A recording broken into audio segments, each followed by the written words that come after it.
Vehicles రిజిస్ట్రేషన్‌లో ఏదో కొత్త rule వచ్చింది. రవాణా శాఖ కొత్త రూల్‌ని తీసుకొచ్చిందని వింటున్నాము. అదేంటి మేడం?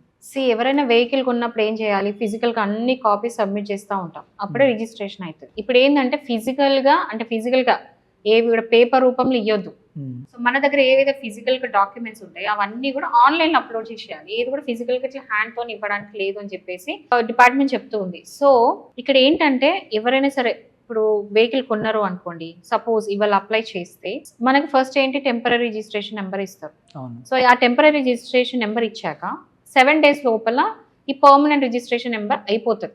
కావాలి కూడా. సో, జనరల్లీ ఇవాళ అప్లై చేస్తే 2 డేస్ లోపల అయిపోతుందని చెప్తున్నారు. ఇంకోటేందంటే దీనివల్ల ఏంటంటే ఫాస్ట్‌గా అయిపోతది. సో, దీనికి ఏం చేయాలి అంటే ఫార్మ్ 20 తీసుకొని అందులో ఓనరు, ఫినాన్షియల్ ఇద్దరు సంతకాలు పెట్టి అది ఆన్‌లైన్‌లో గనుక పెట్టేస్తే 2 వర్కింగ్ డేస్‌లో అయిపోతది రిజిస్ట్రేషన్. హ్మ్. సో, దీనివల్ల ఏంటంటే ఆ ప్రాసెస్ అంతా అవాయిడ్ చేయడం, టైమ్ లాగ్ ఇవంతా ఏది జరగదు. సో, ఇట్లాంటి రూల్ కొత్తగా వచ్చింది. ఈ ఫ్రైడే నుంచి అది ఇంప్లిమెంట్ అవుతుంది.